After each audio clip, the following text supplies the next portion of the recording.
안녕하세요. 여러분의 재간둥이 사이다 박준입니다. 주말간에 여러 가지 정치 현안들이 있었습니다. 특히 여야 당대표 두 사람 회담이 있었고요. 여러 가지 얘기가 나왔는데요. 이 얘기도 오늘 좀 다뤄보도록 하겠습니다.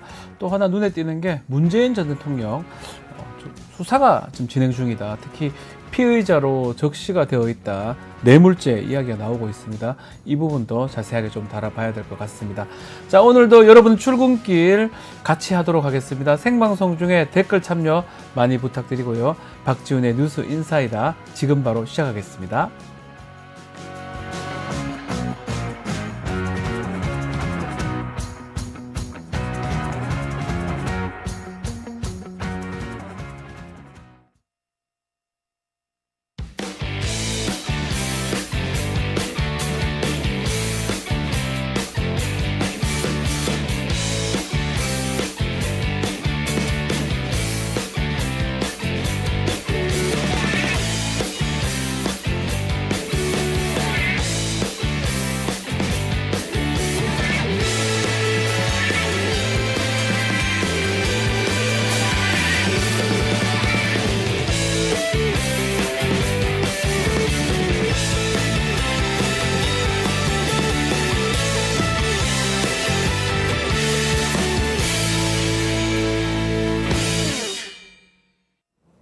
바쁜 아침 오늘 꼭 알아야 될 뉴스 엄선해서 전해드리겠습니다. 듣기만 해도 이해가 쏙 뉴스픽. 오늘도 뉴스토마토의 조성은 기자와 함께 하겠습니다.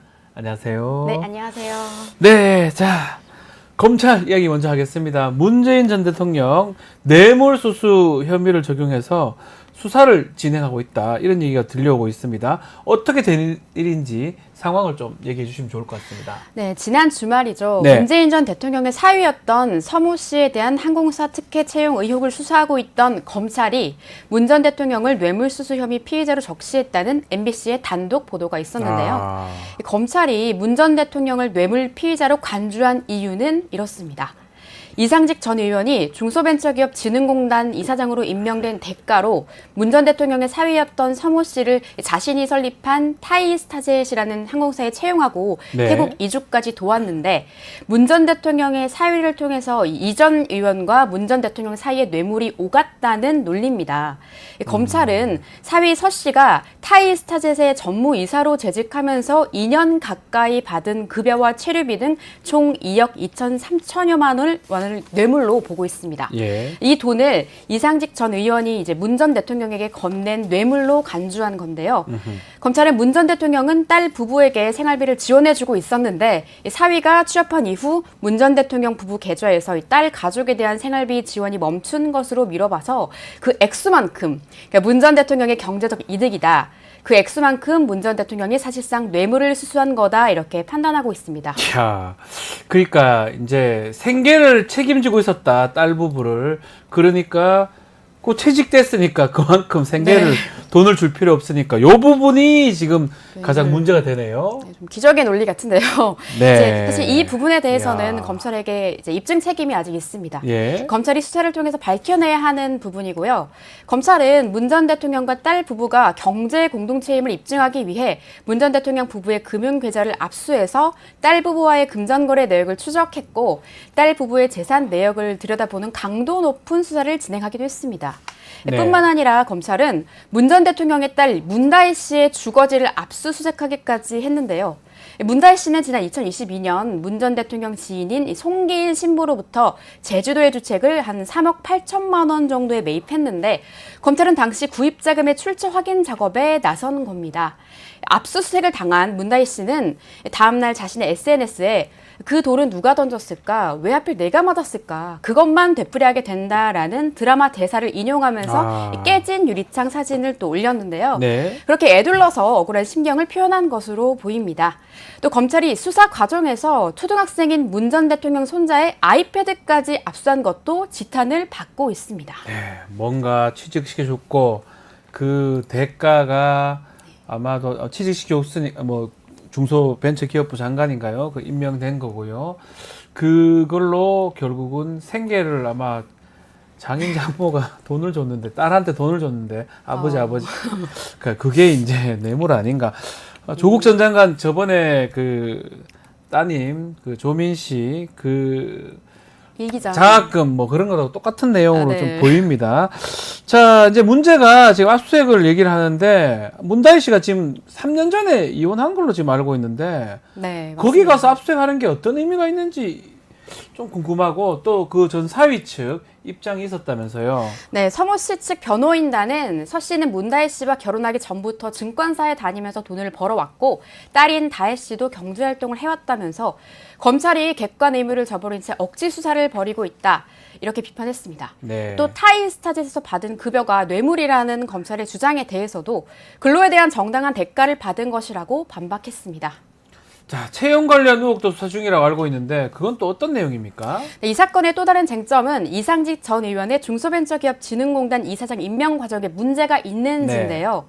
임종석 전 대통령 비서실장, 조국 전 청와대 민정수석 등 당시에 인사 라인에 있었던 청와대 인사들은 통상적인 채용 절차였다.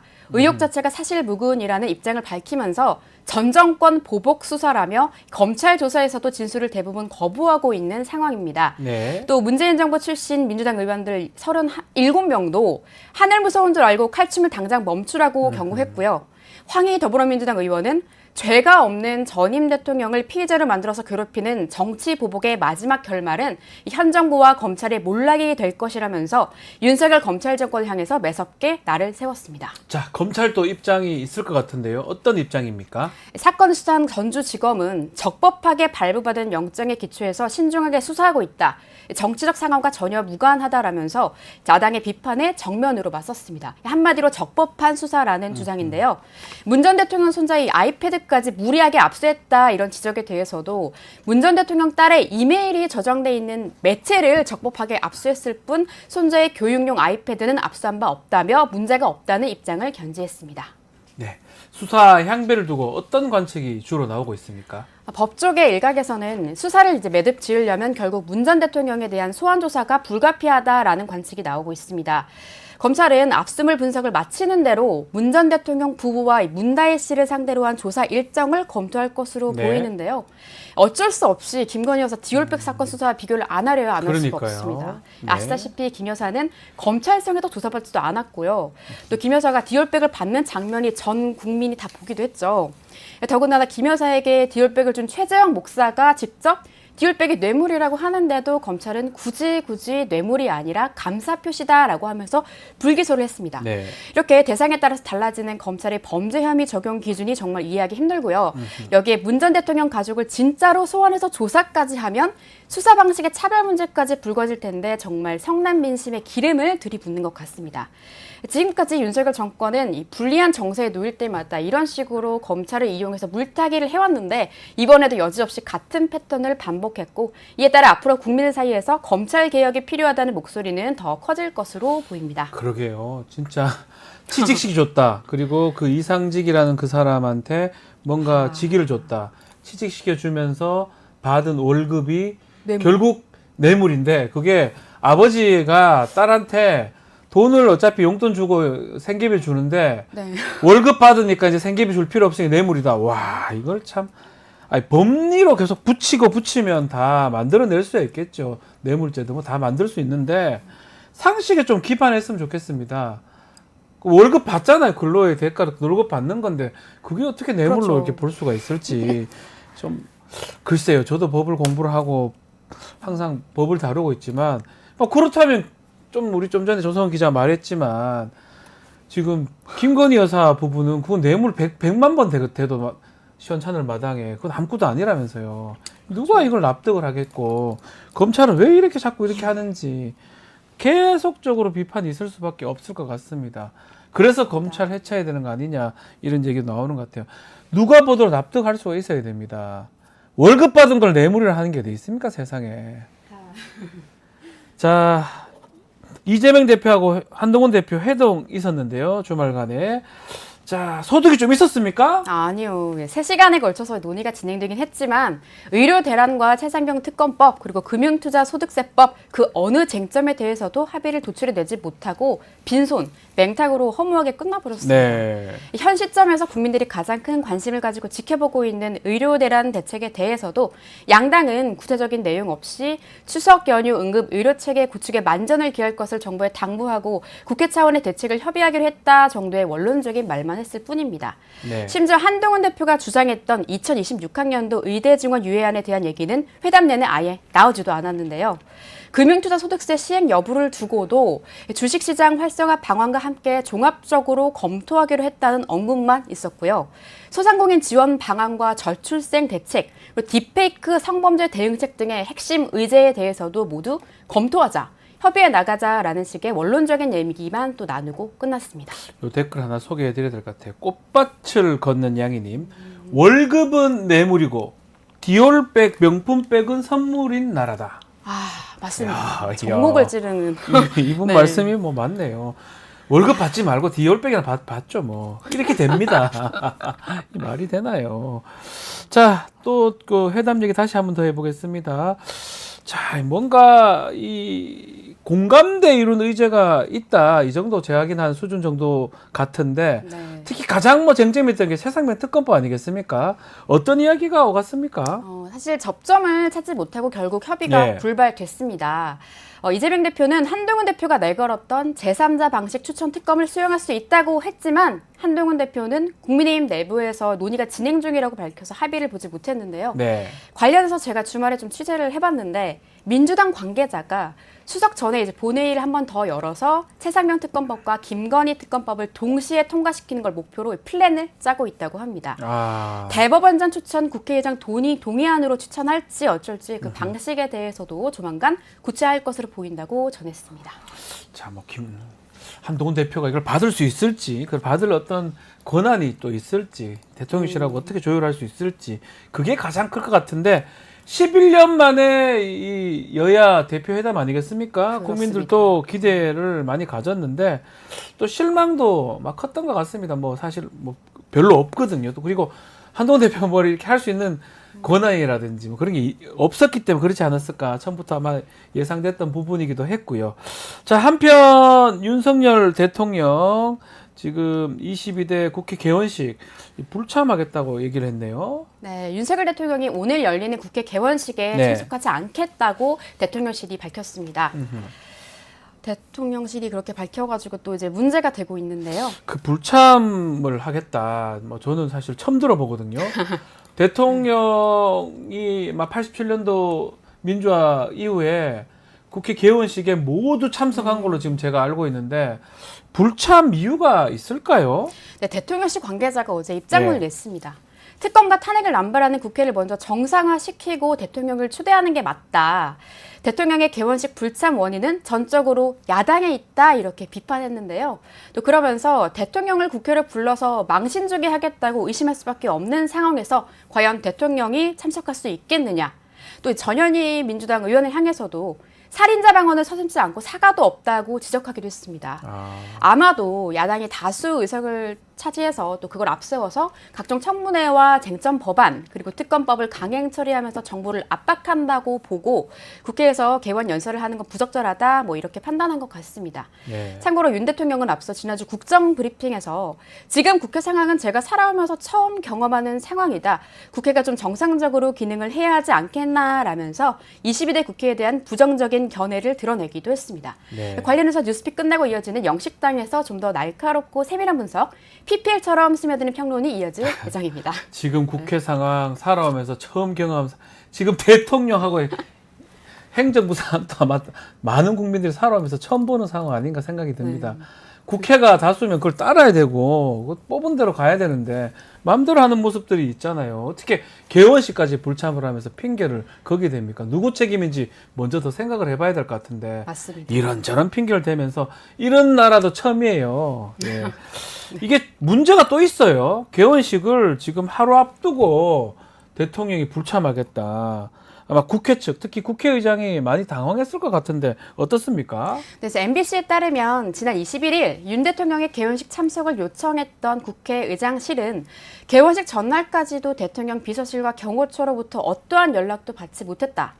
불가피하게 참석하지 못할 상황이면 미리 통화 홍보를 해주는 것이 행정부와 입법부 사이의 정상적인 관계라고 하면서 다소 불편한 기색을 드러냈다고 합니다. 네. 우원식 국회의장은 당초 7월 초에 예정됐었던 국회 개원식을 윤 대통령의 참석을 위해서 한 차례 연기한 바 있는데요.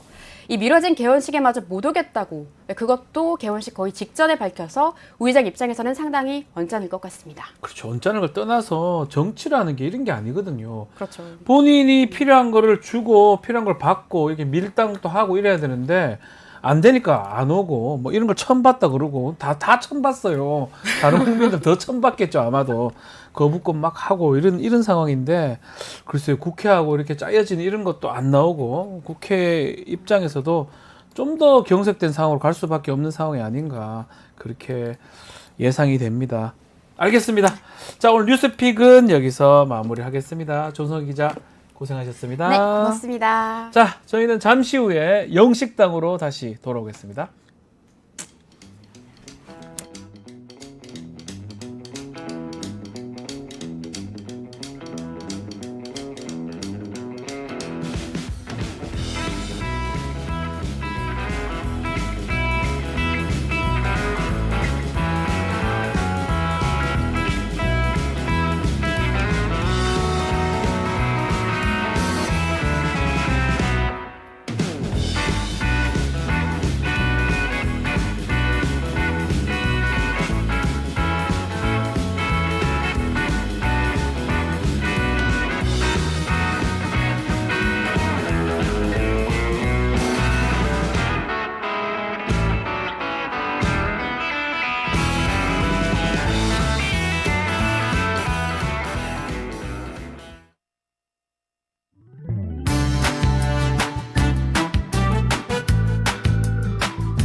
정치 이슈를 씹고 뜯고 맛보고 즐기는 영식당에 여러분을 초대하겠습니다. 오늘도 영식당의 공동대표 두 분, 박영식 정치시사 에디터, 이상민 PD 오셨습니다.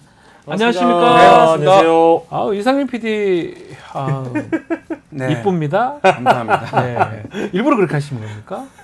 그러면 뭐 고의로 하지. 예. 저는 예쁘지 이런 않습니까? 말씀을 예. 좀 드리기에 조금 죄송할 수도 있는데, 네.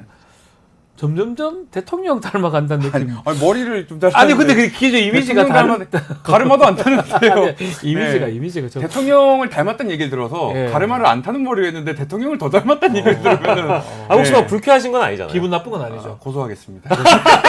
고소하지 마십시오. 농담입니다. 뭐 그런 생각이 많이 들었는데 갑자기 이 말을 너무 잘 되는 것 같습니다. 자, 이 얘기 먼저 다뤄보겠습니다. 드디어 만나긴 만났습니다. 11년 만에 여야 대표회담 성사가 됐는데 그렇지만 뭔가 성과는 별로 없었다 이런 네. 얘기가 좀 또 아쉬움이 좀 더 많은 것 같습니다. 일단 네. 평가 한번 내려주십시오. 그 아쉬움과 기대감이 교차했다라는 반응이 언론 대다수인 것 같고요. 네. 여당 같은 이재명, 야당 같은 한동훈 뭐 이제 이런 제목도 보입니다. 그렇죠. 일단은 뭐 대다수가 만난 것 자체가 성과인 거는 동의를 하는 것 같고요. 어제 시작부터 일단 기싸움이 굉장히 팽팽했고 실무회담에서도 의견 차이가 있었는데 이게 좀 어느 정도 합의를 한 다음에 여야 실제 회담에서는 의견 차이를 얼마나 드러내지라는 것이 또 관건이었는데 그렇죠. 모두 발언에서부터 굉장한 어떤 기싸움이 좀 팽팽했던 것 같고요. 다만 두 대표 간의 어떤 신뢰 회복 이런 차원에서는 그 모두 발언에서도 상대방을 좀 띄워주면서 아하. 상대방이 했던 언급도 메모를 해와서 네. 실제 그 모두 발언문에 담아와서 이렇게 말씀하신 부분에서 나도 동의를 한다. 차이를 만들어가는 것이 아니라 접점을 찾아가고 협의해서 합의로 이뤄갔으면 좋겠다. 이제 이런 대목들은 높은 점수를 대부분 뭐 전문가들 포함해서 정치권에서도 언론에서 주는 것 같고요. 다만 뭐 이제 앞서서 잠깐 나왔습니다만 이게 국민을 위해 민생을 위해 회담을 하는 자리면 그렇죠.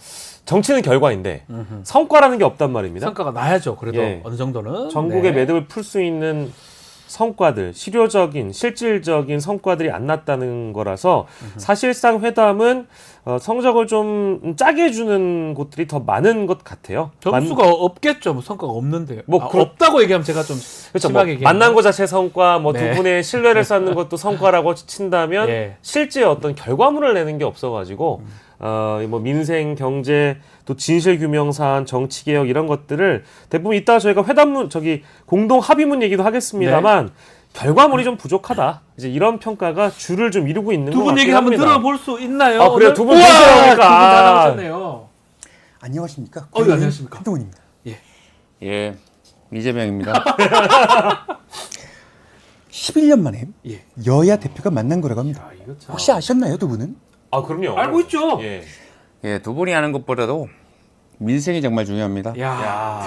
25만 원 민생 지원 이거 빨리 됐으면 좋겠습니다. 네.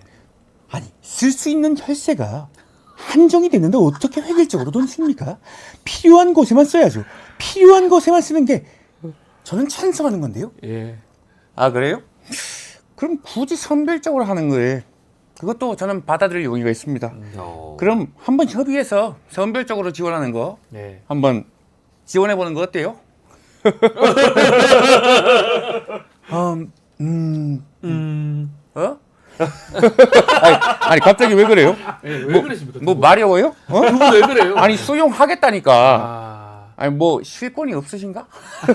아니, 아직 또 쉽게 말씀. 무슨 말씀이십니까? 제가 당대표인데요. 그것보다 저번에 그 1심 재판 결과 아직 승복하셨나요? 지금이라도 승복하시죠. 예?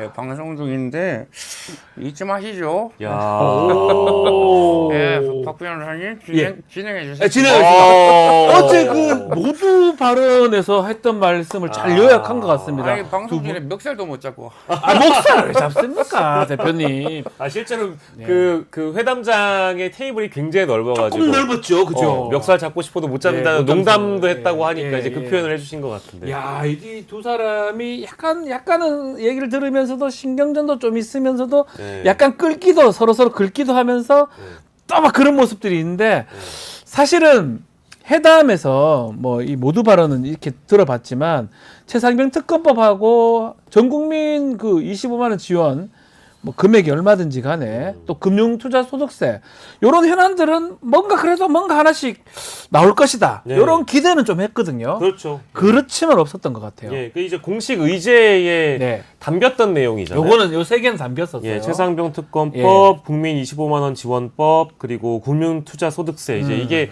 현안인데 모두 발언에서도 일단 이 어떤 방점이 느껴졌습니다. 네. 어디에 방점을 찍고 있느냐. 이재명 대표는 한동훈 대표에게 이제 소소한 조건들을 붙이더라도 네. 하시죠. 뭐 이제 이렇게 이제 즉석 제안할 정도로 예. 다이렉트하게 압박을 했고 한동훈 대표는 뭐 방점 그 어떤 표현이 좀 다르긴 한데 예. 저는 제 개인적으로 좀 동의할 수 없는 부분인데 이제 현금 살포라는 표현을 네. 직접 쓰셨습니다. 근데 이거는 살포. 사실관계가 일단 지역 쿠폰을 발행하는 거기 때문에 그거는 좀 다르게 인식을 하고 계신 것 같아요. 아무튼 어쨌든 의견 차이가 있는 거니까 네. 그 대목에서 여기 합의가 좀 어렵겠구나라는 생각이 들었었는데 아니나 다를까 역시 모두 결론은 다음으로 넘겼습니다. 이제 그게 아쉬웠고요. 뭐 제보 공작, 증거 조작까지 받겠다라는 얘기를 했음에도 불구하고 어제 합의문에는 특허법 내용이 아예 들어가지가 않아서 네. 전 국민 25만 원 지원 같은 경우에는 민생 공동 협의 기구를 만들기로 했다 보니까 이제 요 대목은 좀 어느 정도 녹아 들어갔다고 볼 수도 있겠지만 네. 특검과 관련된 얘기는 아예 이제 이게 합의문에 안 남겼기 때문에 이거는 좀 많이 아쉬워하는 분들이 많이 계신 것 같고요. 네. 시각 차이가 어찌됐든 모두 발언에서 드러나다 보니까 회담 결과도 혹시나 했는데 역시나가 되지 않는가 이제 이런 생각도 좀 들었습니다. 근데 어쨌든 그 공식 의지에 담기지 않았던 의료 대란과 관련된 해법 있잖아요. 네. 근데 이거는 합의문을 보니까 의료 대란을 국회 차원에서 여야 공동으로 촉구한다, 정부에 네. 촉구한다는 내용이 담겨 있는 것은 그나마 좀 다행이라고 요거는 의미가 평가할 있다고 수 봐야 있는 돼요. 대목인 것 같습니다. 합의문 8가지 중에 딱 하나 네. 의료 대란의 응급 의료 체계 구축하고 요거 요청하겠다. 국회 차원에서 대책 협의하겠다. 요 부분은 좀 눈에 띄는 것 같습니다만. 네. 예, 안녕하십니까. 갑자기 여기서 또 사샤. 김승태입니다. 예, 알고 있습니다. 자꾸 그 깐죽대고 그러면 방송 못합니다. 세상 본 의원이 판단하기에는 평가 좀 해주십시오. 한동훈 대표가 예. 사실상 사샤. 이번에 대통령을 겨냥한다 이렇게 보도가 된 것도 있던데 네. 사실상 사샤. 집권당의 정계 개편은 사실상 이 핵심이 대통령이 중심이 되어 있는 겁니다. 맞아요. 이걸 걷어차버리고 한동훈 대표가 새 출발한다. 내가 갈 거다 하면은 이거 사실상 이거 숯불이다 이렇게 생각하고 아하. 이재명 대표도 사실상 민생 지원금을 이거 고집할 것이 아니고 이거는 사실상 민생과 경제라는 것은 다방면에서 이게 뭔 얘기입니까? 코가- 코를 좀 닦고 오시든지 아침부터 그렇게 좀 코가 막힌 겁니다. 많이 막히신 것 같아요. 그 영수회담까지 이게 다 가야 되는 문제라서 사상. 사실상 협치 위기를 돌파할 수 있는 포지션을 잘 돌파해야 된다 이거. 아, 예, 코좀 푸시면 더 좋을 것 같아요. 환절기입니다. 환절기가 환절기여가지고 지난주보다 조심하십시오. 코가 더 이제 많이 먹히신 많이 것 조심하십시오. 같아요. 아니 근데 저 친구는 누굽니까? 박영식. 박영식입니다. 예. 감기 조심하세요. 반필인 광고 안 들어옵니까? 반필인. 자, 그거 한번 짚어보죠. 우리 김성태 전 대표 오셨지만, 저는 오셨지만, 독대가 있었습니다. 끝나고 한 40분간. 예. 요거는 좀 긍정적 신호로 봐야 될 것 같아요. 이 독대 이런 게 더 중요해요. 두 사람이 밖에 이제 언론에 생중계 같은 거 안 하고 네. 독대를 하면서 뭔가 합의를 할 수도 있고 앞으로 방향을 정할 수 있는데 혹시 독대에서 좀 거론된 얘기가 있을까요? 박영식 에디터? 그러니까 언론 종합을 해보니까 네. 오늘 조간까지 나온 내용이 다 포함되면 실제 이 두 사람이 독대에서 어느 정도 얘기를 했는지는 정확하게 취재는 어려운 것 같아요. 근데 다만 이제 여야 대표 회담 정례화를 한동훈 대표가 실제 모두 발언에서 언급을 그렇죠. 했었고요.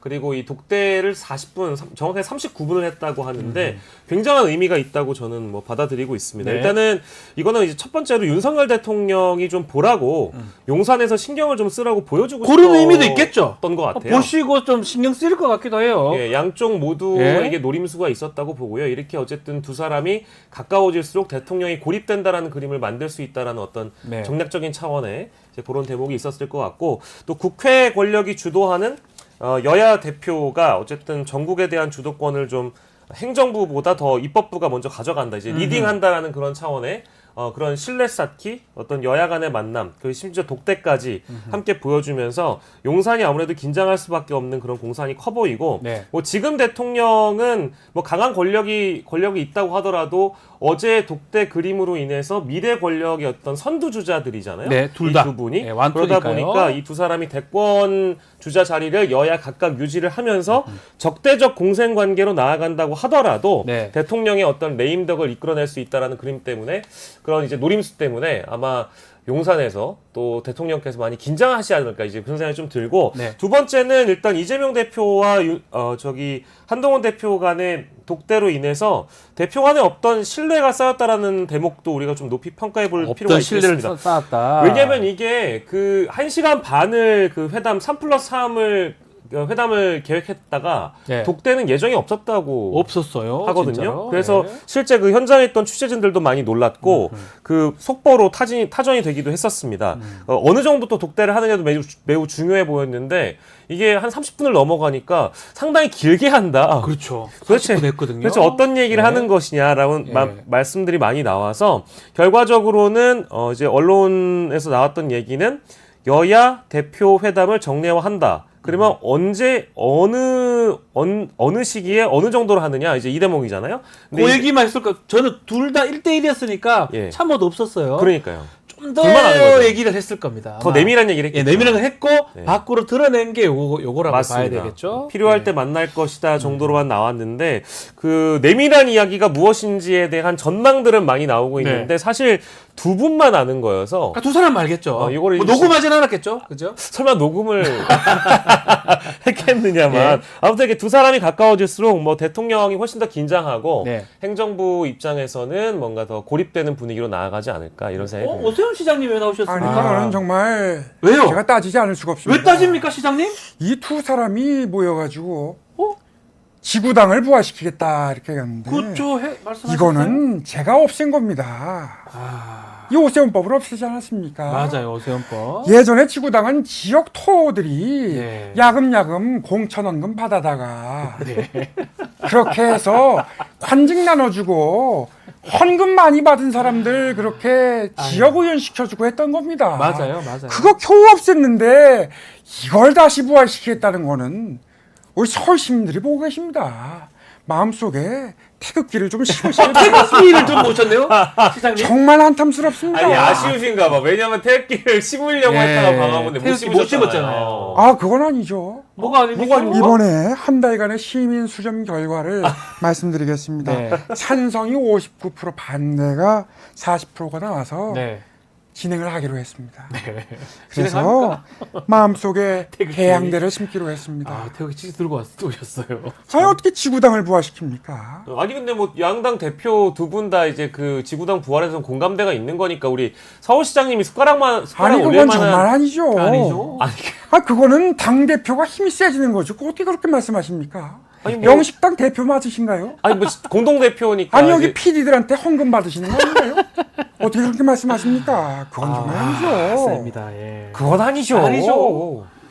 아, 정말 비슷한데요? 이상민이 잘라야겠습니다. 아닙니다. 이상민 더 비쌉니다. 태극기 가져가세요. 예, 필요 없습니다. 자, 요것도 하나 다뤄보죠. 관심이 끌었던 게 대담 중에 예. 이거는 모두 발언이긴 한데 이재명 대표의 계엄령 얘기입니다. 계엄 얘기를 하니까 대통령실에서 또 바로 반응도 나왔는데 제가 입장을 나온 시간을 보니까 엄청 빨랐어요. 예. 여야 대표 회담 중간에 대통령 입장이 나왔습니다. 대통령실 입장이 나왔습니다.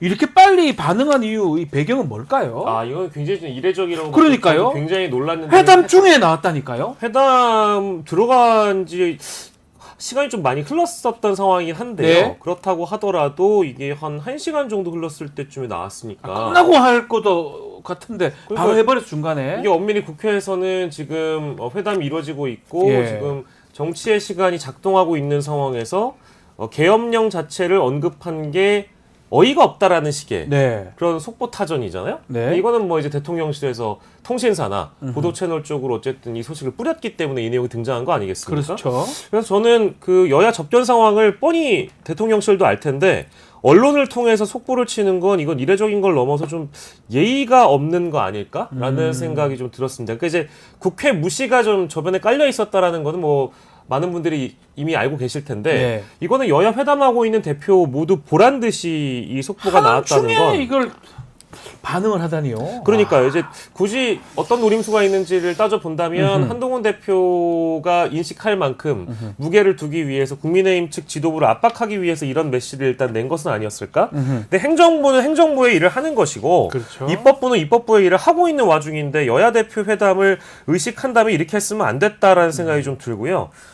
대통령실 이런 행위를 통해서 어쨌든 용산의 눈치를 여야 모두 좀 보게끔 하는 건 아니었겠는가. 오늘 회담에서 합의를 좀 적당히 했으면 좋겠다. 네. 이제 이런 의미가 있었다고 그런 보고요. 메시지일 수도 있어요. 계엄 딱 그 포인트를 계엄에 잡아서 예. 계엄이 말이 되냐 이렇게 얘기하면서 조금 회담에 대해서 뭔가 조금 불만을 그런 게 아닌가 예상이. 대통령 말씀 한번 들어볼 수 있나요? 유력한데요. 닮았습니다. 아니, 유력해. 그게 유력하다고요? 유력한데? 그죠? 계엄령을 물꼬로 터가지고 이제 그 회담 방해하시려고 한 거죠? 방해하시는 거죠? 상당히 유력합니다. 뭐가요? 아니 기시다 우리 형님이 야, 갑자기 기시다 얘기를 6일에서 7일 사이에 올 거가 상당히 유력해요. 지금 그래서 이번에 그 뭘 준비해야 되지? 우리 한미일 공조가 중요합니다. 그래서 오므라이스 받아 먹은 게 있으니까 우리 뭐 김치라이스로 해야 되나 이거? 지금 회담 중인데 기시다 얘기를 하시니까. 그러니까 어제 회담 중에 혹시나 이렇게 그 또 이제 반주 하시다가 혹시나 그 계엄령 얘기가 나와가지고 발끈한 나머지 갑자기 그렇게 화나신 거 아닙니까? 그 아니, 전에 그게 불러 말이 이렇게 하신 거 됩니까? 아니에요? 예? 예? 예? 예? 어? 야? 야, 왜? 예? 예? 쉬고. 야요? 야라니요. 아니 방송 중에 어쨌든 대통령이 야라니요? 야라니요. 저기 저도 대통령이지만 이번 대통령이시죠. 국회는 좀 정상적이지 않은 것 같습니다. 고맙습니다. 이거는 국회가 제대로 좀 기능을 해야 되지 않겠나 이 정도로 제가 마무리하겠습니다. 아 근데 어제 그 국회가 정상화되는 과정 중에 아니야. 예? 그건 아닙니다. 그건 한 장면이잖아요. 아니야. 왜 아니죠? 아니야. 아니 22대 국회에서 여야 합의로 민생 법안도 통과시키고 아닙니다. 어떤 게요? 아닙니다. 그거는. 아 그 아닙니까? 그러니까 어째서 아니? 그럼 이거 아니지 바뀌야 그러면 아닙니다. 알겠습니다. 아닙니다. 아유, 다른 얘기 계속 하시니까. 아무튼 저는 이거는 대통령 이거는 제가 살아가면서 예. 처음 경험하는 국회입니다. 이거 처음 봅니다 이런 거는. 예, 아니 그러니까 저는 이제 이런 장면이 나이 60 넘어서 먹고 이건 처음 봅니다 이런 거는. 아니 저도 그런 대통령님을 처음 뵀어요. 선배요. 예. 누굽니까? 당신들 처음 보는. 박영씨입니다. 예. 처음 봅니다 이런 거. 박영씨. 아니 아무튼 이분들도 처음 봅니다. 이거 방송 재밌는데 좋아요도 안 누르는데 좋아요 좀 눌러달라고. 댓글만 다시네. 이런 분들도 처음 봅니다 이거. 슈퍼챗도 안 쓰. 슈퍼챗은 안 이런 분들 써도 처음 봅니다 안 이런 써도 됩니다. 분들. 안 써도 됩니다. 예. 이런 분들 처음 보네. 안에서 한 일간지에서 대통령이 아니 싫어요는 왜 누르는 거야? 이런 분들도 처음 보네. 참 이거. 대통령님이 그렇게 네. 계엄령에 민감해하시고 회담 도중에 메시를 내시니까 이것도 사실상의 그러니까요. 어떤 당무 개입 아니냐. 한동훈 대표가 회담 도중에 이런 메시지가 왔다는 걸 알게 되면 이것 또한 지도부 차원에서는 그러니까요. 하나의 당무 개입으로 받아들일 수 있기 때문에 저는 대통령심이 왈가왈부로 하실 거라면 회담 끝나고 해도 늦지 않았는데. 잠깐만 봐봤다. 갈게요. 예, 알겠습니다. 알겠습니다. 봐보셨다. 알겠습니다. 예. 네.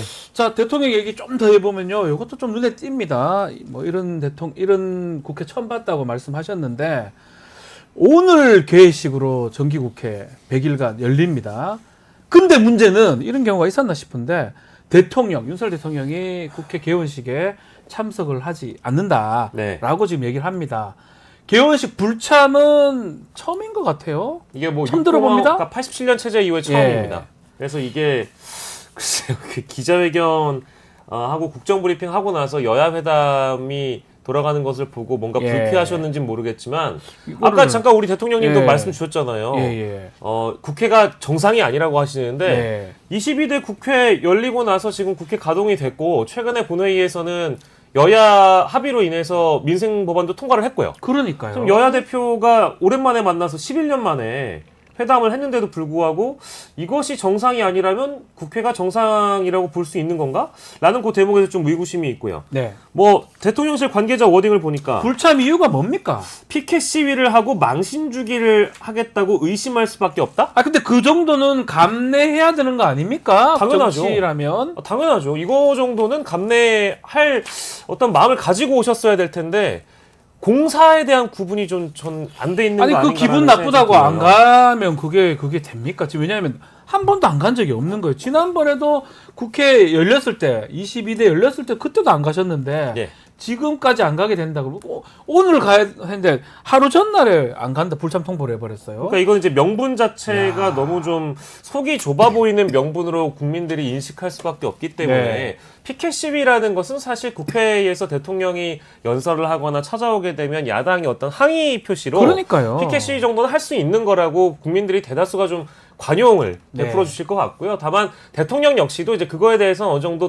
야당을 인정하는 태도를 보여주면서 개원식엔 참석하셔야 되는 건 아니겠는가. 네. 이제 그런 생각이 좀 들고 대통령실 관계자가 한 발언 중에 아까 말씀드렸던 망신 주기에 대한 표현도 있지만 국회 정상화가 아니라는 부분, 국회 정상화가 우선이라는 부분도 어쨌든 이게 진심으로 대통령직을 맡고 있는 분이라면 자신이 받아들이고 있는 국회에 대한 온도 이것과는 별개로 네. 대통령이기 때문에 개원식에 참석해야 된다라는 전통은 좀 지켜주셔야 됐다. 이제 그 말씀을 꼭 강조드리고 싶고 지금 집권 3년 차에 총선 패배 이후에 여야 관계 복원을 위해서 여야 대표가 만난 이 시점에 국회 개원식 불참은 이거 좀 세 보이는데 이게 이거는 맞나요? 저는 앞으로 대통령께서 국회를 어떻게 또 인식하실 거에 대한 그 예고를 보여준 거라고 저는 생각을 하고요. 네. 국회에 대해 좀 달라진 태도를 좀 기대했는데 이 정도의 태도라면 앞으로 바뀔 게 또 없겠다라는 생각이 좀 들어서 좀 불안하고 네. 우려스럽습니다. 김문수가 왜요 여기? 대통령 얘기 그만하고 예. 제가 취임 직후에 장관으로서 긴급 회의를 했습니다. 예. 여기 그 직원들 여기 박 변호사도 마찬가지고 제가 왜요? 임금 체불 한 적 있어요 누구? 없죠. 임금 체불 지난 6월 기준으로 1조액이 넘었어요. 그랬어요. 그거 다 돈들 줘야 돼. 사장들 악덕 기업들 내가 다 때려잡을 겁니다. 아이고 뭐 안 어울리네요. 그 악덕 사장들 이름이 누구요? 누구요? 관등성명 내봐요. 내가 지금 다 하고 있습니다. 누구요? 부장 김문수였습니다. 예. 네, 아니 근데 그 임금 체불권 가지고 그렇게까지 또 노동부 장관을 하시는 거 너무 좋은데 저자는 이름이 누구요? 박영식입니다. 국적이 어디요? 대한민국입니다. 그걸 부정합니까? 아니 부정하진 않았죠. 국적은 부정하지 않습니다. 아니 저는 이제 체불 대통령의 출연료 체불 얼마 받았어요? 지금 얼마까지 안 받았어요? 지금 토마토는 한 번도 체불한 적이 체불하지 없는데. 않죠. 토마토는. 예, 알겠습니다. 예. 그걸 부정합니까? 아니, 부정하지 않는다니까. 안 한다니까. 저는 예. 대통령님이 그 우리 노동부 장관을 임명해 주셨기 때문에 네. 대통령직을 부정하시지는 않는지 혹시 싶어서 여쭤보고 싶어요. 국회 아니겠죠? 개원식 불참 어떻게 생각하십니까? 그 얘기 하실 수 있습니까? 마이크가 꺼졌습니다. 아이 어쩐지 알겠습니다. 예, 국정 얘기도 잘하시고 알겠습니다. 자 대통령이 불참하긴 하지만 어쨌든 간에 정기국회 오늘부터 시작이 됩니다. 정기국회 때문에 여야 모두 연찬회도 열고요. 전열 정비를 마쳤는데 자 일단은 민생 얘기하긴 하지만 여야 격돌이 있겠죠 앞으로. 뭐 국정감사도 있고 여러 가지 이 격돌이 좀 예고돼 있습니다. 예. 어떤 것들이 좀 눈에 띌까요? 그러니까 이제 일정상으로는 예. 지금 교섭단체 대표 연설도 있고 그렇죠. 대정부 질문도 있으니까 당연히 대격돌이고요. 아 26일에 이제 본회의 여는데 거기에서 이슈별로 보면은 해병대원 특검법 여야 대표가 합의하지 못한 이 지금 최해병 특검법 다시 올라올 거고요. 네. 말씀해주신 국정조사 그리고 뭐 상임위별로 청문회 전체회의 계속될 거라서 뭐 국회에서 벌어질 여야 간의 격돌은 이전보다 더 극심해질 수도 있겠습니다. 뭐 네. 특히 대통령이 주문한 연금개혁특위 같은 거는 좀 팽팽하게 맞설 것 같고요. 그리고 지금 민생 입법 같은 거는 여야 모두가 강조하고 있습니다만 방점이 좀 다릅니다. 네. 여당 같은 경우에는 선동과 괴담을 일삼는 야당에 대해서 맞서 싸우겠다. 그래서 대통령이 주문한 4대 개혁 관철시키겠다는 입장이고요. 뭐 야당은 당연히 대통령의 태도가 변화가 없기 때문에 거부권이 행사된 어떤 각종 법안에 대해서 다시 발의하고 다시 본회의에 상정해서 국민들에게 어떤 평가를 받겠다라고 지금 말씀하고 있고 제일 지금 제가 눈에 띄는 것은 나머지 그 21대 국회 이후에도 해결되지 못했던 여러 법안들이 있거든요. 법안들 많아요. 방송사법, 이거 노란봉투법 다 거부권 행사했던 다 그런 법안이잖아요. 법안들입니다. 그렇기 때문에 요거에 대한 갈등도 있지만 바로 그 본회의 끝나고 나서 국정감사가 네, 또 있어가지고요. 국정감사 바로 합니다. 국회가 매우 바쁘게 돌아갈 것 같습니다. 국회 시즌에 이제 100일간 그러니까 네. 연말까지 국회가 쫙 돌아간다고 그렇게 생각하시면 될 것 같습니다. 그래요. 뭐 또 거부권 행사했던 법안들이 앞으로 어떻게 될지 좀 지켜보도록 근데 하겠습니다. 이제 정기국회 전에 그 여야가 좀 성과를 내서 네. 회담에 성과를 냈다고 한다면 본회의 과정이 좀 수월할 수도 있을 텐데 그러니까요. 왜냐하면 한동훈 대표도 어제 모두 발언에서 얘기하기를 법안을 발의하고 야당 주도로 통과시키고 대통령이 거부하고 다시 자동 폐기되면서 재발이 되는 이제 이런 악순환의 고리를 누군가 끊어야 되지 않겠느냐고 얘기를 해놓고 나서도 어떠한 법안에 대한 성과도 없었기 때문에 이제 다시 도돌이표가 되는 거거든요. 그렇죠. 그런데 지금 이런 상황에서 대통령이 국회 개원식에도 오지 않고 결국에 이 갈등의 국면이 마무리가 되지 않고 다시 이제 돌아간다라는 것은 저는 이번 정기 국회에서도 여야 간의 격돌이 너무 극심해지진 않을까. 극심해질 것 그렇게 같다. 되면은 지금 두 분의 독대, 40분간의 독대도 좀 무의미해진다라는 무의미해진다. 결론을 나올 것 같아서 여러 측면에서 좀 아쉽습니다. 그 개원 때문에 독대도 한 것인데 예. 한번 봅시다. 예. 국회 시간입니다. 대통령은 참석하지 않으시고요. 자, 지금 정기국회 어떻게 진행될지 지켜봐야 될 것 같고요. 마지막으로 하나 좀 다뤄봐야 될 게 김종민 의원입니다. 누구냐고요? 새로운 미래 김종민 의원. 탈당해버렸어요. 야, 새로운 미래가 원외정당이 돼버렸는데 일단은 김종민 의원 김종민 혹시 의원 나오셨습니까? 없죠? 어느 날 갑자기 슬픈 내게로 다가와 사랑만 주고서 당을 떠나가 버린 종민아 어디 갔습니까? 어떻게 나를 떠나갔습니까? 이야, 이거 참 묵직합니다. 아, 묵직합니다. 어떡합니까, 이낙연 총리님? 아유, 참. 한 명 있었는데 이제 원외정당 돼버렸어요. 개빡칩니다. 예, 뭐라고요? 뭐라고요? 그러시면 안 됩니다. 아니 빡친다고 대표님 개빡친. 대표님. 좀 한숨이 지금 너무 묵직하게 아유. 들려와서. 아이고야. 스팀 오지게 봤습니다. 알겠습니다.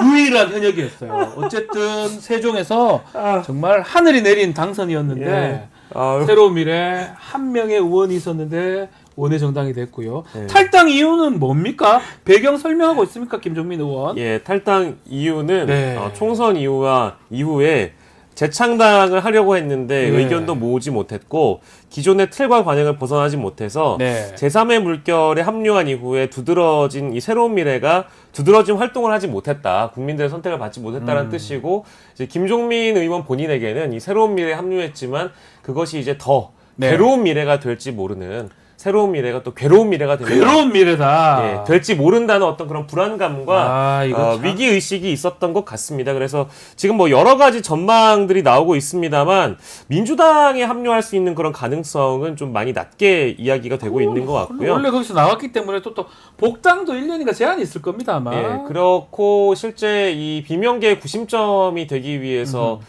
이 제3당 창당에 일단 힘을 실었고 네. 그 이후에도 어쨌든 어떤 친명계로 복귀를 할 수는 없을 겁니다. 지금 분위기 뭐 민주당 기류상 어렵고 쉽지 않죠. 이거 이제 언론에서 어떻게 해석하냐면 김경수 전 경남도지사의 국내 복귀 이후에 정치가 정계 개편 만약 움직임이 있다고 한다면 조국 혁신당과 손을 잡지 않겠는가? 네. 이제 이런 가능성들은 나오고 있습니다만 그것도 아직은 좀 너무 먼 얘기여서 멀죠. 이제 그 정도의 전망만 나오고 있고 지금 당장은 이제 무소속 활동을 이어갈 거라는 그 이야기만 나오고 있어서요. 김종민 의원의 새로운 정치에 대한 도전이 앞으로 어떻게 될지 좀 귀추가 주목되긴 합니다만. 김종민 의원 얘기 중에 뭐 재창당 논의도 했지만 의견이 조율되지 않는다. 이건 지금 나왔던 이낙연 전 총리하고 의견 차가 꽤 있었나 봅니다. 네, 그랬던 것 같습니다. 아무래도 이제 이낙연 전 총리 같은 경우에는 최근에 민주당의 비명계 의원들에게 네. 정계 은퇴 요구를 받았다라는 예. 이야기도 있었지만 그것을 일축하면서 아니 사단법인 걔들이 뭔데 나보고 은퇴하라고 합니까? 아니요, 정치를 하고 있는 겁니까, 안 하고 있는 겁니까? 아니 저그들이 그만둘 거면 그만두지. 예. 화가 나셨어요. 날짝도 두껍습니다. 사단법인 이번에 만드셨던데 이제 국가 과제 연구하신다고. 예. 그리고 중국어도 배우고 있습니다. 예. 중국 왜요? 한 말씀 부탁드리겠습니다. 시에 고맙습니다. 짬뽕. 짬뽕 먹고 싶사. 13은 안 했습니다. 예. 짜이지엔. 그건 무슨 말입니까? 안녕히 가세요. 안녕히 가세요. 고맙습니다. 뭐 지금 상황상으로는 종민아, 정민아. 아직 술이 안 된 모양이다. 빨리 와라. 예. 혹시 조국 혁신당의 가능성은 높진 않습니까? 저는 뭐 러브콜을 할 것 같기도 한데요. 러브콜을 할 수는 있겠지만 네. 조국 혁신당도 김종민이라는 의원을 받아들이기에는 아직 좀 심리적 장벽이 좀 높지 않을까라는 생각이 들고 네. 실제로 그 전망은 많이 나오고 있습니다만 어찌됐든 이제 친노 인사잖아요. 네. 노무현 전 대통령 때 이제 대변인을 역임을 하셨던 분이고 공통점이 있어요. 그래도 어느 대표적인 정도. 친노 친문 인사이긴 합니다만 그렇다고 하더라도 조국 혁신당의 어떤 지금의 활동 영역이나 앞으로의 노선을 봤을 때 김종민 의원을 받아들인다면 이것 역시 함께 어떤 뭐랄까 조국 혁신당이 만들어가는 정치에 또 걸림돌이 될 수 있다라는 그런 분석들이 조국 혁신당 당원들을 중심으로 또 형성이 돼 있는 것 같더라고요. 조국 대표님 한번 말씀 한번 여기 안녕하십니까. 안녕하십니까. 조국 대표는 너무 많이 나와서 제가 이번에 나왔습니다. 감사합니다. 오랜만에 뵙습니다. 부정선거. 이번에 제가 부정선거 얘기한 적이 없습니다. 지금은. 이번에 조희연 교육감이 대법원 판결로 맞아요. 교육감직을 상실했습니다. 맞습니다. 이제 자유파가 뭉쳐서 단결해야 합니다. 단결. 제가 사실 전도사 출신입니다. 맞아요. 예수님이 갈릴리 호수에서 타셨던 보트가 무슨 보트인지 아십니까? 보트를 이 타셨어요? 보트가 종류가 많습니다. 뭐죠? 나무 보트, 예. 고무 보트, 플라스틱 보트. 그 중에 제가 제일 싫어하는 보트가 있습니다. 뭐죠? 바로 딕셔너리 보트. 어? 일명 사전 투표입니다. 아이고, 사전 투표를 그 말씀하십니까? 하지 말아야 부정 투표가 부정 선거가 사라집니다. 아니 그게 그 얘기잖아요. 이번 서울 재보선 교육감 재보선에서는 사전 선거 하지 말아야 합니다. 야. 고맙습니다. 나오신 거예요, 보니까. 아니, 근데 전화 또- 왔네요. 예. 무슨 여보세요. 예수님 저 황교안입니다. 뭐라고요? 방송 그만두라고요. 예수님 사퇴하십시오. 번개를 내리셨습니다. 고맙습니다. 아니 저는 아니 우리 황교안 전 국무총리께서 예. 예전에 대선 후보 1위 하시던 시절이 있었습니다. 맞아요, 맞아요. 그때만 하더라도 그래서 한우물 파시는 황교안 전 총리가 네. 참 어떤 측면에서는 대단하다는 생각이 들고요. 다만 저희가 이제 이낙연 전 총리 말씀드리다가 이제 왔으니까 이낙연 전 총리가 한우물을 파지 못했다라는 네. 점에서 굉장히 매우 아쉽고 이 정치의 그 노선 자체가 뭔가 좀 갈팡질팡하고 갈짓자행보를 보였기 때문에 지난 총선에서 그 광주 광산갑에 나오셔서 네. 14% 득표를 그 15까지도 안 됐죠. 그죠? 예, 그래도 민영배 후보에게 이렇게 참패했죠. 처참한 예, 패배를 참패했죠. 기록했기 때문에 그때 당시 하셨던 민주당의 44%는 전과자 발언은 뭐 물론 사과하셨기도 했습니다만 이제 그런 것들이 축적돼 있는 상황에서 민주라는 이름을 달고 재창당을 하거나 네. 민주라는 이름을 달고 다시 한번 어떤 정치 재개 움직임을 보인다는 게 그만큼 앞으로 어렵지 않을까 이제 이런 생각을 좀 듭니다. 예, 조국입니다. 조국 교수님, 대표님, 예. 예, 지금 문재인 대통령이 너무 괴롭습니다. 현재 검찰이 문재인 전 대통령과 그 가족을 수사하려고 하고 있습니다. 윤석열 대통령과 그 김건희 여사에 대해서 수사했으면 좋겠습니다. 수사 역량의 100분의 1만큼이라도 했으면 좋겠습니다. 중진공 이사장 임명은 인사수석실에서 추천하고 민정수석실에서 검증해서 이뤄진 통상적인 인사 절차 관리에 따라 진행됐다고 제 수사에서 밝혔습니다. 맞습니다. 예.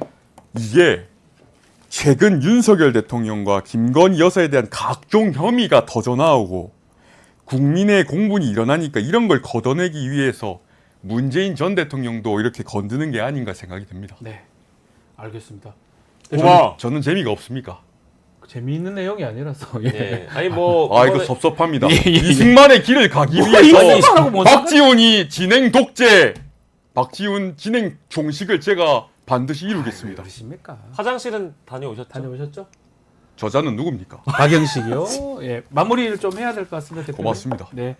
자, 영식당 시간이 다 돼서 마무리를 좀 하겠습니다. 자, 오늘도 두 분, 박영식, 이상민 PD 두 분 너무 감사합니다. 고맙습니다. 감사합니다. 감사합니다.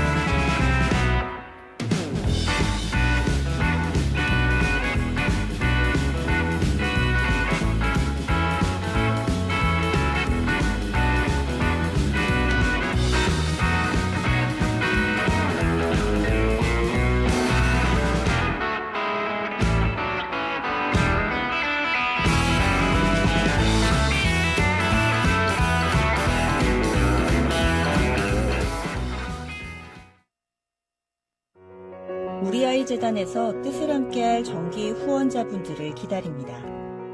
우리 아이 재단은 한반도 어린이를 위한 재단입니다. 배고픈 어린이들에게 영양 가득한 국수를 보내고 영유아 자폐 조기 검사 지원, 베이비박스의 이유식 정기 배달, 중증장애 및 취약 아동들을 지원하고 있습니다. 따뜻한 손길을 이어주는 분들께 우리 아이 팔찌와 감사 선물을 드립니다. 지속적인 지원을 통해 더 많은 어린이들에게 도움을 줄 수 있도록 정기 후원자가 되어주세요. 후원 문의 02-2128-3344, 2128-3344. 자, 지난 28일 국회에서 간호법이 통과가 됐습니다. 자, 이를 두고 의사단체, 간호사단체의 입장이 좀 부딪히면서 분열이 가속화되고 있는 상황인데요. 자, 의료 공백 문제로 응급실 운영에 대한 불안감이 커지는 상황에서 의사, 간호사 역할 어떻게 정립할 수 있을지 관심을 갖는 분야입니다. 자, 오늘 의사 출신 이주영 개혁신당 의원 모시고 이야기를 좀 들어보겠습니다. 의원님, 안녕하십니까? 안녕하십니까? 자, 의원님, 말씀 전에 이거는 미리 좀 드려야 될 게, 어제 여야 당대표 회담 네. 있었는데, 어떻게 보셨는지 좀 궁금합니다, 의원님은. 굉장히 기대가 많았죠. 네네네. 아직 초유의 개원 개회를 못한 상황에서 그렇죠. 그래도 여야가 만났기 때문에 뭔가 좀 중요한 논의를 미리 하고 이제 국민들께 보여드릴 수 있는 게 있지 않을까 다들 기대를 많이 하셨을 텐데 네. 사실 이재명 대표 같은 경우도 예전에 그 영수회담 때 우리가 경험했던 것처럼 본인이 할 말을 하기 위한 자리로 나왔구나 하는 생각이 좀 강하게 들었고 한동훈 대표 같은 경우도 이번에 전당대회 때 보여줬던 네. 뭔가 이슈를 던지는 것처럼은 보이지만 결론을 내거나 책임질 준비가 된 상태로 나왔다고 보기는 어려운, 그래서 사실 금투세 외에는 거의 현실적으로 우리가 성과를 봤다고 하기에는 어려운 결과고, 그리고 말로만 노력하겠다, 무슨 기구를 구성하겠다, 이건 사실 다 미룬 거거든요. 네, 그런 부분은 좀 아쉬웠다? 들었습니다. 예, 알겠습니다. 점수를 줄 수도 있을까요? 점수는 저는 66점. 66점? 어떤 의미입니까? 이 비교섭 단체들도 아. 3분의 1 정도의 페이브를 주셨으면 좋지 않았을까 아하하. 하는 생각은 했습니다. 딱 그 점수군요. 자, 우리 의원님 정계 입문 계기도 또 알고 계신 분도 많겠지만, 혹시 우리 애청자분들 위해서 왜 의원이 되셨는지 또 소개 좀 부탁을 제가 해도 될까요? 네. 저는 원래 소아청소년과 의사였고, 네.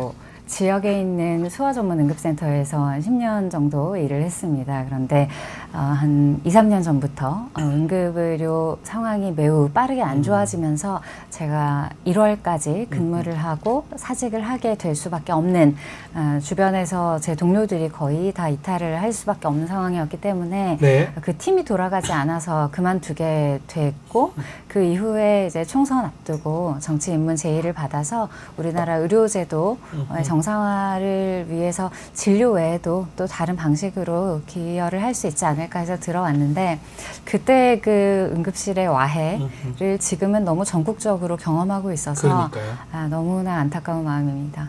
가장 심각한 게 사실 응급실 부분입니다. 네. 지금 매우 대통령은 괜찮다고 말씀은 하시지만, 글쎄요, 국민들이 느끼기에는 조금 많이 힘들어 보이는 상황인데, 일단은 이번에 좀 질문 드려야 될 게 간호법 얘기입니다. 네.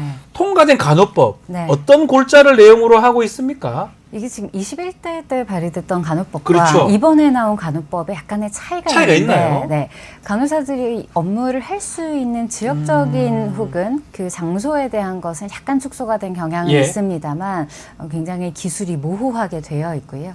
다만 가장 중요한 것은 PA법이라고 이야기할 수 있는 전담 간호사 관련 법안인데, 예. 이것이 최대 쟁점이었고 아마도 이번에 이렇게 급하게 추진되었던 가장 중요한 내용이기도 할 겁니다. 네, 지금 사실은 본회의에서 재석 의원 중에 두 분만 반대를 했습니다.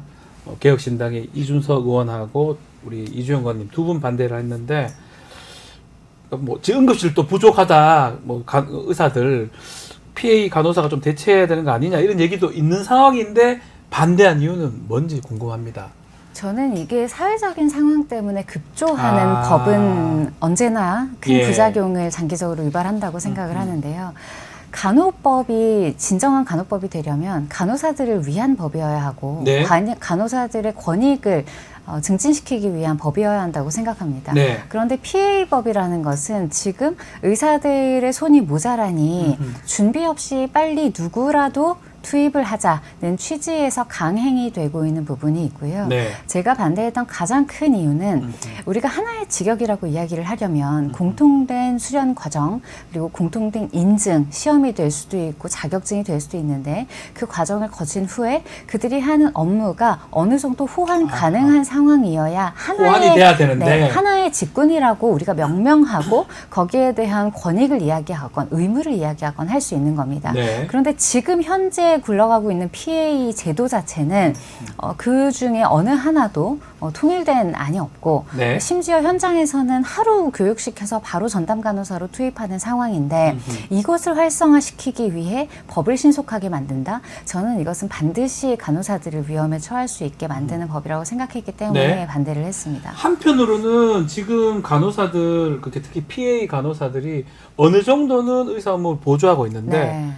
좀 업무를 침범할 일이 없는 거 아니냐. 지금도 좀 하고 있는데 네, 그것을 맞습니다. 법제화하는 거 아니냐. 네, 네. 이런 얘기도 있거든요. 지금은 법제화가 되어 있지 않고 아하. 의사의 지도 감독 하에서 아하. 수행되기 때문에 그 밑에서 하고 있다. 그 지도 감독 책임을 하에. 의사가 지는 것에 당위가 있습니다. 그런데 이렇게 돼서 현안은 포괄적 그리고 지금 수정하는 일반적 위임이라고 되어 있는데 네. 이렇게 되면 결과적으로 수행한 사람에게 책임이 가지 않을 수 없고 그것을 포괄 위임한 쪽에서도 전체 책임을 다 질 수는 없는 겁니다. 네. 그렇기 때문에 충분히 교육받지 않은 상태에서 책임만 더 가져가게 되기 때문에 이것은 더 제도의 보완이 필요하다 저는 그렇게 봅니다. 간호사들 얘기를 좀 들어보면 그나마 전문 인력으로 이렇게 인정받게 됐다. 또 처우 개선 얘기도 좀 많이 하고 있는데 네.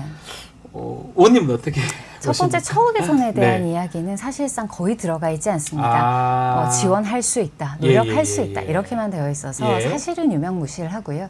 실제로 모든 간호사들이 이 법을 찬성하지 않습니다. 왜냐하면 전문 인력으로서 존중받으려면 사실상 그 직역이 대체 불가능할수록 더 존중받을 수밖에 없습니다. 예. 그런데 이것은 대체 가능할 뿐 아니라 어디로든 대체하는 의사 쪽으로도 대체할 수 있지만 조무사 쪽으로도 대체할 수 있고 요양보호사나 물리치료사 쪽으로도 아하. 의사가 위임하면 간호사라는 직역이 어디로든 대체품으로서 들어가야 하기 때문에 그래서 제가 이 법에 대해서 간호사 깍두기법, 간호사 상시동원법일 수 있다고 이야기를 했던 겁니다. 다만 지금 뭐 의사단체가 단식 투쟁도 하기도 하고요.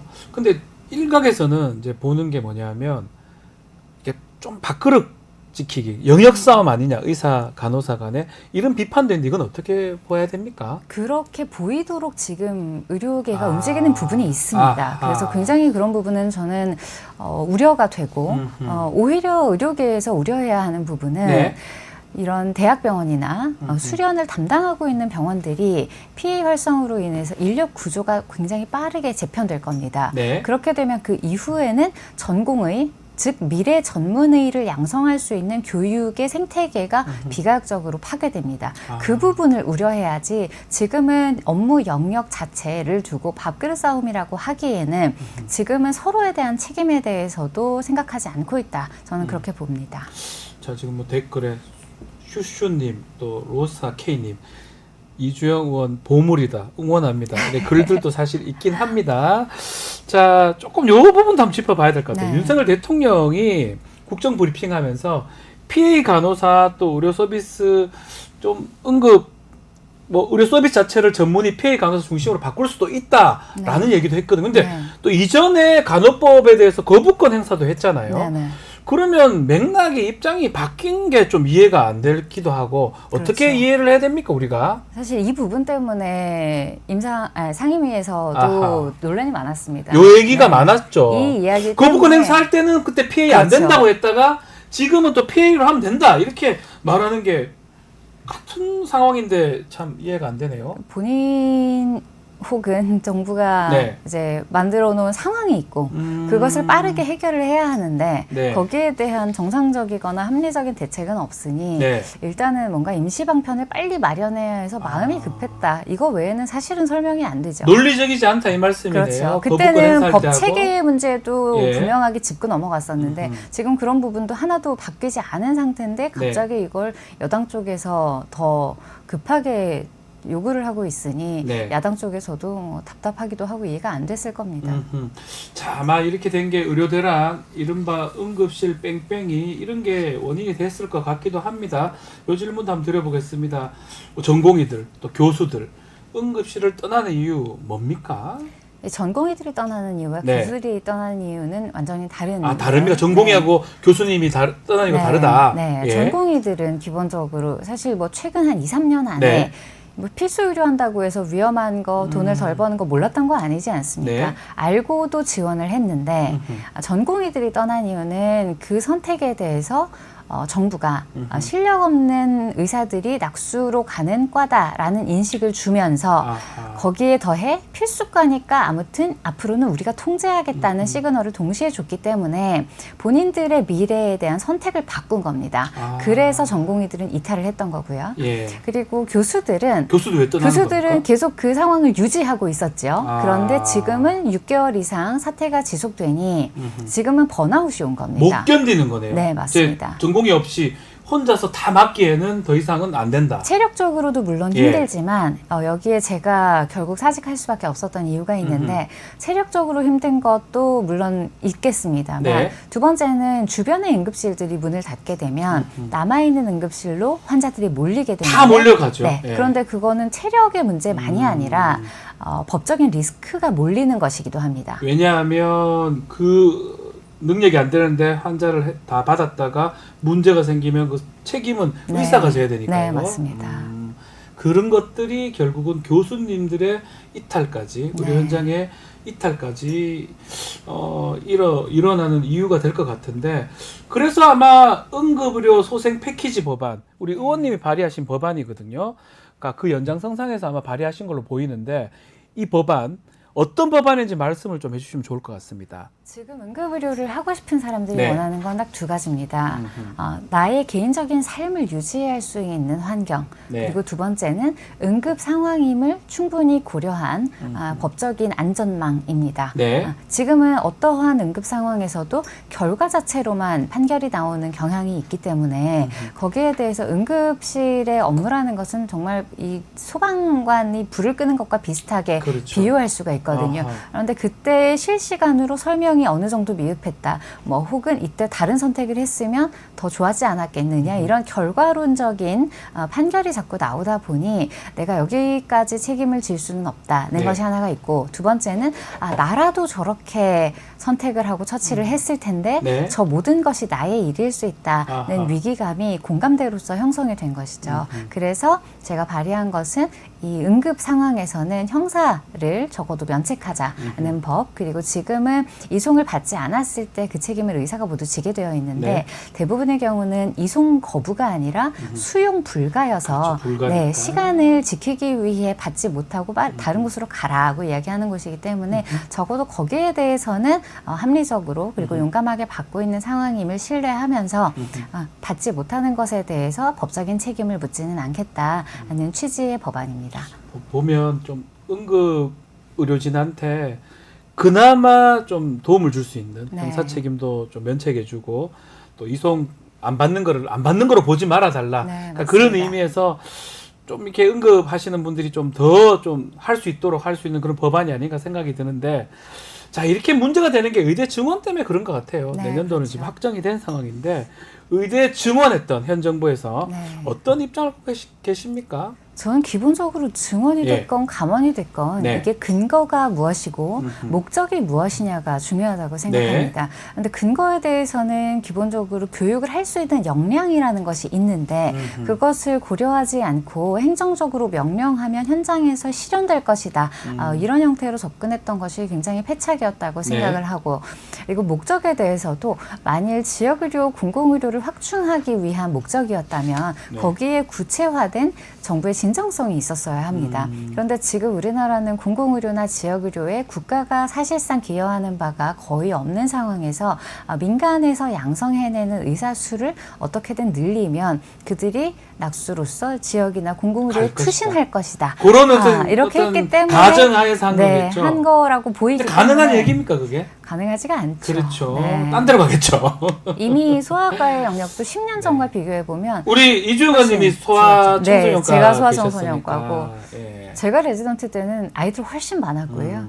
2배 이상 많았습니다. 네. 소아청소년과 의사는 지금의 절반밖에 안 됐습니다. 아. 그런데 그때 없었던 문제가 지금 생기는 것이 과연 수를 늘려서 해결될 것이라고 보는가.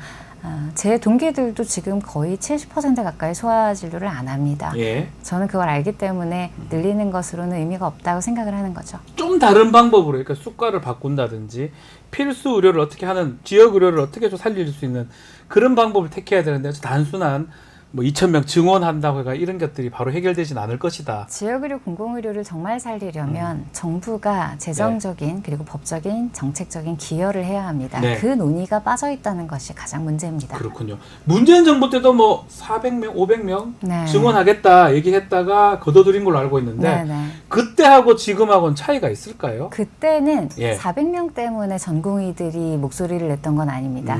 그때는 학생을 모집하는 그리고 네. 선발하는 과정에서의 불합리가 있었고 그 당시에 뭐 단체의 추천이라던가 이런 것들이 너무 명시되어 있었기 때문에 거기에 대해서 공공의대를 운영하더라도 이런 형태로 카르텔이 형성되면 안 된다. 네. 이것이 더 컸는데 사실 언론의 비칙이나 아니면 여론 자체는 인원 때문에 반대한다고 오히려 많이 알려져서 좀 안타깝기도 했습니다. 대통령 브리핑에서 중증, 응급, 이 필수, 지역의료 수가를 개선하겠다, 대폭 개선하겠다. 요거 궁금한 게 현장 반응들이 궁금해요. 현장의 의사들은 박수치고 좋네요 이렇게 하는 겁니까? 아니면 고개를 갸우뚱거리는 겁니까? 어떻습니까? 이게 가장 진정성이 보이지 않는 부분입니다. 왜냐하면 이번에도 중증 응급 필수 지역 의료를 올렸는데 뭐 예를 들면 산부인과에서도 뭐 태아 수술 이런 뭐 1년에 전국에서 한 20-30건도 안 하는 이런 수가를 올립니다. 혹은 심폐소생술 수가도 60분 이상 심폐소생술을 했을 때의 수가를 올렸습니다. 60분 하는 경우가 있나요, 거의? 거의 없죠. 그렇죠. 성인의 경우에는 사실 해서는 안 되는 안 경우가 되는 더 거죠. 많습니다. 골든타임이라는 거 저도 네. 의료를 잘 모르지만 그런 게 있는 거 네, 알고 오히려 있거든요. 이게 손상을 더 유발할 수 있는 예. 그런 영역이라 사실 잘 시행하지 않을 정도인데 그런 극단적인 것만 올려주고 이번에도 심지어 브리핑에서 뭐 원가의 95%까지 보전하겠다는 것을 굉장한 네. 혜택인 것처럼 이야기를 하는데 뭐 우리 1,000원짜리 음식을 뭐 950원에 팔게 해주겠다는 것이 네. 혜택이 될 수는 없지 않겠습니까? 살리기에는 너무나 부족하다. 이렇게 얘기를 해야 될 것 같습니다. 현장의 목소리하고 이 정부의 정책하고 차이점이 많이 있는 것 같은데 자 그렇다면 현 정부의 의료 정책의 가장 큰 문제점 뭐 현역 의사이기도 하고 현역 의원이기도 하시니까요. 어떤 게 있을까요? 우리가 권리가 있으면 네. 의무가 있어야 하고 네. 통제를 하려면 거기에 기여를 해야 합니다. 정부는 그걸 하고 있지 않다고 저는 생각합니다. 네. 현재 민간이 거의 양성하고 운영하고 책임지고 비용을 대는 의료에 대해서 정부가 공공 영역과 지역 의료를 확충하겠다고 하면서 지금 공공의료원의 적자에 대한 질타를 하는 것 예. 그리고 그 운영을 방만하게 하는 것 자체가 저는 의지를 아직 보여주고 있지 않은 상황이라고 생각하고 그리고 특정 영역의 전문가들 의료계뿐만이 아닙니다. 네. 이공계도 마찬가지고 그 외에 많은 전문 직종에 대해서 통제 일변도의 정책으로 밀어붙이면 굴복하겠지. 이번에 사실 뭐 많이 논란이 됐던 6개월만 버티면 이긴다. 이런 현실 인식과 전문 집단에 대한 동의를 구하고 또 협조를 구하고 그래서 발전적인 방향으로 함께 나가자는 것이 아니라 우리 손 안에 쥐고 통제하겠다는 태도를 버리지 않으면 의료계뿐만 아니라 이런 문제는 앞으로 다른 영역에서도 계속 반복돼서 발생할 거다. 저는 그 점이 가장 걱정스럽습니다. 제가 청문회 때 한번 봤던 기억이 나는데 의료 교육이 가능합니까 내년에? 왜냐하면 제가 알기로는 유급이 다 된 걸로 알고 있거든요. 네. 거의 대학 의과대 유급하면 내년에 더 많이 뽑으면 네, 엄청난 많은 수가 지금 1학년으로 들어오잖아요. 그렇죠. 그럼 수업이 가능한가요? 그 질문 제가 했던 의과대학 걸 기억을 하고 있는데요. 교육에서 지금 교수 이야기도 나오고 기자재 네. 이야기도 나오는데 그건 참 마이너한 문제입니다. 가장 중요한 교육의 재료라고 표현할 수밖에 그러니까요. 없는데 그건 환자입니다. 환자가 많지 않은 상황에서 학생만 무한정 늘리는 것이 기본적으로 환자 진료에 대한 교육이 불가능하게 만들고 그렇기 네. 때문에 충북대가 특히 문제가 됐던 겁니다. 충북대 지금 200명 늘렸는데 원래 엄청 적은 병원 아닙니까? 4배를 병상도 늘렸죠. 적고. 네. 그래서 이게 가장 문제고 질문을 많이 하시더라고요. 네. 그러니까 그걸 단적으로 예를 보여주신 거죠. 네. 충북대가 가장 큰 맞습니다. 문제다.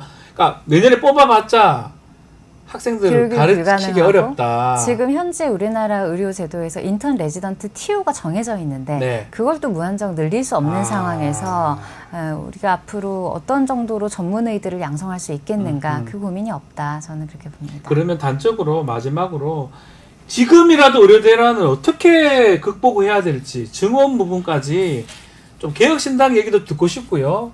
어떻게 하면 또 제대로 좀 해결될지 본인 생각도 한번 말씀해 주시면 좋을 것 같습니다. 지금 전공의들이 다시 전공의 수련받는 것을 선택하지 않을 가능성이 높고 안 돌아오겠죠, 이제는? 이제는 돌아온다는 말 자체가 사실은 좀 의미가 없겠죠. 네, 잘못 표현된 거라고 보고 더 문제는 의대생들도 앞으로는 수련에 대해 부정적일 겁니다. 왜냐하면 예전과 달리 수련 과정에서 많은 걸 배울 수 없는 환경이 되었어요. 이게 사실 한 10년 전부터 분만 참관 거부로부터 시작이 됐는데 네. 레지던트 과정을 밟는다고 해서 내가 전문의를 따는 즉시 더 좋은 질의 의사로서 활동하기가 예전에 비해 어려워진 겁니다. 네. 그래서 그런 방식으로 수련 환경이 악화되면서 전문의를 밟는 것, 전문의가 되는 것의 가치 자체가 예전에 비해서 많이 떨어졌는데 그것에 대한 가치를 더 불러일으키려면 적어도 전문의들이 그 영역에서 소신껏 용기 있게 일할 때 어떤 의료건 나쁜 결과는 발생할 수 있거든요. 네. 왜냐하면 그 치료를 하지 않으면 반드시 나쁠 것을 덜 나쁘게 하기 위한 것이 그게 의료이기 의료잖아요. 때문에 네. 그 결과론적인 판결이 지속되는 한 저는 바이탈과의 부활은 쉽지 않을 거다 이렇게 보는데 그러려면 정부 차원에서 국회 차원에서 이것을 법적으로 보호하기 위한 장치가 반드시 있어야 합니다. 그렇기 때문에 제가 1호 법안으로 냈던 것이고요. 그 소생 네. 법안. 두 번째는 이 의료가 지속 가능하려면 적어도 수술하는 의사들이나 중환자실에서 근무하는 의사들이 당신이 일할수록 적자가 난다는 이야기는 듣지 않게 해주어야 합니다. 그래서 OECD 평균 정도의 수가까지 올리는 것이 참 쉽지 않기는 합니다만 적어도 현실적으로 병원을 운영할 수 있을 정도의 수가는 충분히 책정이 되어야 하고 네. 그 과정에서 공공의료와 지역의료에 대해서는 국가가 분명한 재원으로서 지원이 들어가야 하고 그것이 신속하게 이루어져야 한다고 봅니다. 알겠습니다. 자, 오늘 말씀은 여기까지 듣도록 하겠습니다. 지금까지 이주영 개혁신당 의원과 함께했습니다. 오늘 말씀 감사합니다. 감사합니다. 자, 마무리를 좀 하겠습니다. 내일 방송도 소개해드리겠습니다. 황희두 이사, 신은규 변호사와 함께하는 의사당 1번 출구 준비되어 있고요. 채널 고정 부탁드리겠습니다. 잠시 뒤 멤버십 회원에게 제공되는 뉴스 인사 프라임이 진행되니까요. 어디 가지 마시고 조금만 기다리십시오.